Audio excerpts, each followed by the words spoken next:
Hello all, I am the Holland Phantom, and for today's video we're going to be having a live battle from the Prop 15.3 format.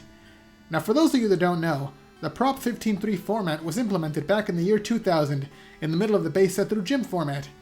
And it was called Prop 15.3 because players were only allowed to use a maximum of 15 trainer cards, and it can now only use 3 copies per card instead of the usual 4, all with the intent of slowing the game down to give people more of a chance to play.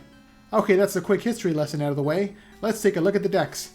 On one side, we've got the Blaine's Rapidash and Wigglytuff deck, going up against the Brock's Golbat and Gengar deck, both created by 3-time world champion Jason Klaczynski. So we'll see which of these two decks can take the victory today.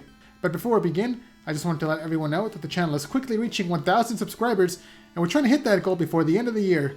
So if you enjoy the content that we put out, please consider leaving a subscribe. It would really help us a lot. And now with that out of the way, let's get into the battle. And here we go, the battle has started with both players flipping over their starting Pokemon. On the Rapidash side, we've got Ponyta as the active Pokemon, and on the Golbat side, we've got Mankey as the active Pokemon. The Golbat side is going first, attaching a Psychic Energy to Mankey before passing the turn.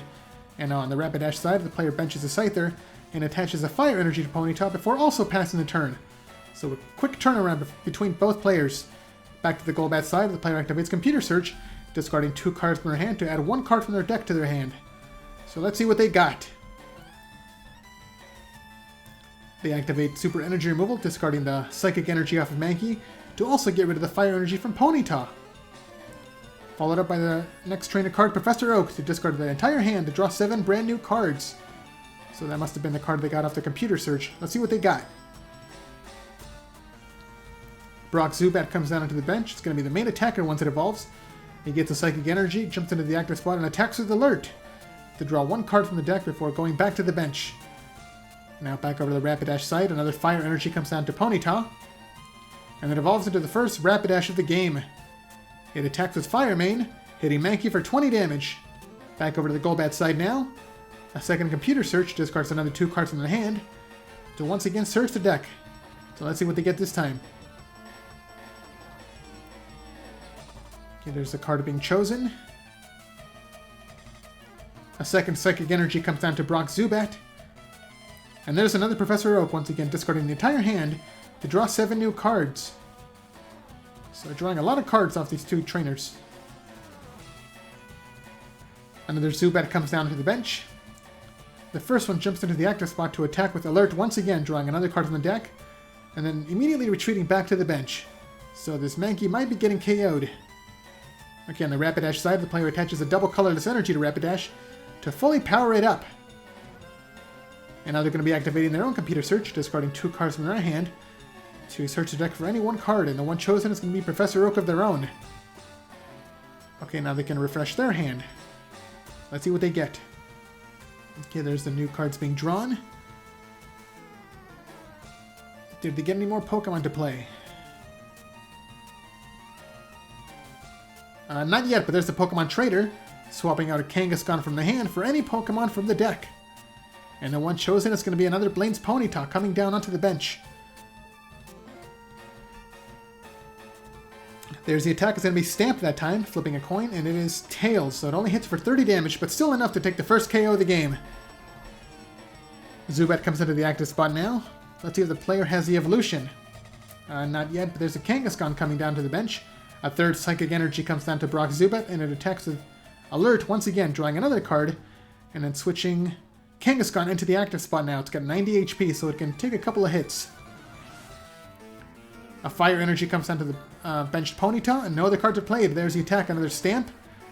And it is heads that time on the coin flip, so Kangaskhan takes 40 damage, and both of the benched Pokemon also take 10 damage apiece. So these Zubat do have to be careful because they only have a total of 30 HP. They can't take too many attacks. A Psychic Energy comes down to the active Kangaskhan. And the first Zubat evolves into Golbat now. There's the attack. It's going to be Fetch to keep drawing from the deck. Another card is drawn. A double colorless energy comes down to the bench Ponyta now, and a Jigglypuff comes down to the bench. Followed by a Grimer. Okay, so they're filling out their bench now. And the Golbat side really has to start dealing some damage. They haven't dealt any damage at all. They're already behind 1 prize. Okay, another Professor Oak is played by the Rapidash side, drawing 7 brand new cards. Did they get another Rapidash? Okay, no Rapidash yet, but they have another Pokemon Trader, swapping out a Magmar from their hand. Yes, there's the second Rapidash to evolve the benched Ponyta. So they've got 2 fully powered up Rapidash ready to attack. There's a Stamp declared. The coin flip is Tails though, so it only hits for 30 damage that time. Kangaskhan has 20 HP remaining. There's a Pokemon Trader coming from the Golbat side now, swapping out a Gengar from their hand for which Pokemon? It's going to be Ghastly this time, coming down onto the bench. It's going to be the backup attacker and also provides support once it evolves into Gengar.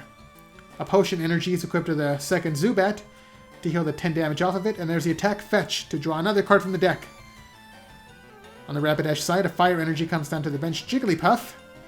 No other cards are played. There's the attack Stamp. It's another Tails on the coin flip, but that is still enough to take the KO against Kangaskhan. That is 2 prizes taken.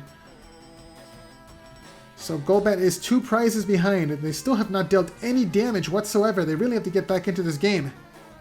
Okay, the bench Zubat evolves into Golbat, and Ghastly evolves into Haunter.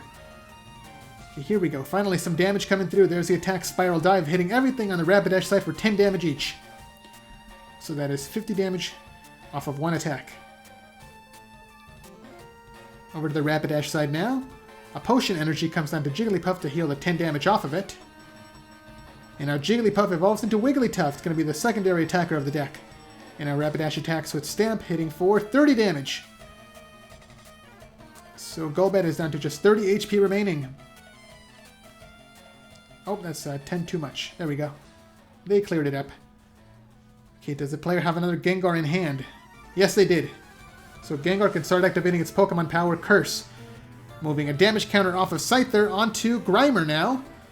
The player does identify this Grimer as a huge threat because once it evolves into Muck, it will shut off all Pokemon powers with its Toxic Gas ability.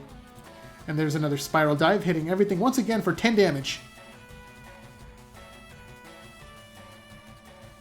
Okay, back over to the Rapidash side now, once again.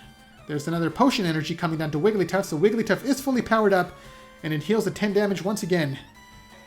There's a Stamp attack, taking the KO against Golbat. And the coin flip is heads, so both Gengar and Golbat on the bench take 10 damage apiece. That is 3 prizes taken by Rapidash, and still no prizes taken by the Golbat side. They're really far behind. Another Zubat comes down to the bench, followed by Item Finder, discarding 2 cards from the player's hand to get a trainer card back from the discard pile. So they get back to Professor Oak to draw even more cards from the deck. And let's see what they got. A second Psychic Energy comes down to Gengar, and there's the Curse ability, moving a damage counter off of Scyther onto Grimer, so it's down to just 10 HP remaining. And there's the Spiral Dive to take the KO against Grimer, and also hits everything else for 10 damage. So Golbat finally takes her first prize. A third Ponyta comes down to the Rapidash bench, and it gets a Fire Energy. No more cards are played. There's a Stamp attack, hitting for 30 damage. A lot of damage coming through from this Rapidash. A third Psychic Energy comes down to the Gengar, so it's fully powered up. And now Golbat is going to be retreating to promote the Gengar. So it can hit Rapidash with its Dark Mind attack to take the KO. Or possibly take the KO if they activate the ability. Speaking of which, there's the Curse ability, moving the 10 damage off of Scyther onto the active Rapidash. And another Mankey comes down to the bench. And now Dark Mind can take the KO against Rapidash and hits the benched one for 10 more damage. And that is 2 prizes taken by Golbat. So they're starting to make a bit of a comeback now. Scyther comes up as the new active Pokemon. It does have a free retreat cost to act as a good pivot. A second Fire Energy comes down onto Ponyta. And now Wigglytuff jumps into the active spot now. It can hit for 40 damage with its Do the Wave attack. So Gengar is down to just 30 HP remaining. It's very close to being KO'd. There's another Pokemon Trader, swapping out another Gengar from the hand. For which Pokemon? Another Ghastly to come down onto the bench. So what's going to be the attacker this time? Psychic Energy comes down onto Golbat. And now Gengar is going to be retreating to promote... Yeah, so the Golbat's going to be getting KO'd on the following turn. It only has 30 HP remaining. But it can spread a lot more damage than Gengar can. Especially because Wigglytuff is resistant to Psychic-type Pokemon. Okay, so Curse moves the damage counter off of Wigglytuff onto the benched Rapidash. And there's a Spiral Dive, hitting everything for 10 damage, so the bench Rapidash is down to just 10 HP remaining. So it's possible that it'll get KO'd on the following turn. A third Fire Energy comes down to Ponyta. The player just needs to draw into another Rapidash. And there's the Do the Wave, taking the KO against Golbat. That is 4 prizes taken by the Rapidash side now. They just got to take 2 more KOs to win the game. The Mankey comes up as a new active Pokemon, and the bench Ghastly evolves into Haunter before another Psychic Energy comes down to Gengar, which then activates its ability to move a damage counter off the Scyther onto Rapidash to take the KO. That is 3 prizes taken now by the Golbat side, followed up by Super Energy removal, discarding a Psychic Energy from Gengar to take 2 energies off of Wigglytuff, so it cannot attack with Do the Wave. And no other cards are played. The player passes their turn. Okay, Wigglytuff gets a second Fire Energy, getting it ready to start attacking on a future turn. But it can attack with Lullaby to put Mankey to sleep. There's the coin flip and it is head, so it immediately wakes up now. So it can retreat. The bench Haunter evolves into another Gengar, and the first Gengar gets another Psychic Energy. What's the player doing? Actually, it looks like they're counting how many cards are left in deck. It looks like that was 6, maybe 7 cards left. So they're getting pretty close to being decked out. Gengar activates Curse to move a damage counter off of Wigglytuff onto Ponyta, and that's going to be it. They pass their turn, so it is likely that this Mankey will be getting KO'd. If the Wigglytuff player has another Pokemon to put onto their bench, and yes they do. Kangaskhan comes down, and there's the attack Do the Wave, taking the KO against Mankey. That is 5 prizes taken by Rapidash, and things are not looking good. Okay, Zubat evolves into Golbat now. It's the active Pokemon. It doesn't have any energy cards though. Okay, now it gets a double colorless energy. Not enough to use its second attack, but it can at least use the first attack. Dive to take the, to deal 20 damage to Wigglytuff, and not nearly enough to take the KO. A Magmar comes down into the bench for the Rapidash side, and Wigglytuff attacks for 50 damage. And yeah, looks like that's gonna be the game. Golbat cannot make the comeback against his Wigglytuff, but both the Gengar can take the KO against the bench Ponyta with the Curse ability. Taking the 4th prize, Golbat gets the 3rd energy to attack with Spiral Dive, hitting everything on the opponent's side for 10 damage, but that's going to be the game, as nothing can stand up to this Wigglytuff. There's the final Do the Wave, taking the KO against Golbat to take the final prize. And there's the handshake! Blaine's Rapidash is your winner! So what did you guys think of that battle? Let me know down in the comments below, and be sure to leave a like, subscribe, and share this video to help this channel grow and reach new viewers. Thanks a lot for watching, and until next time, this is the Holland Phantom logging out.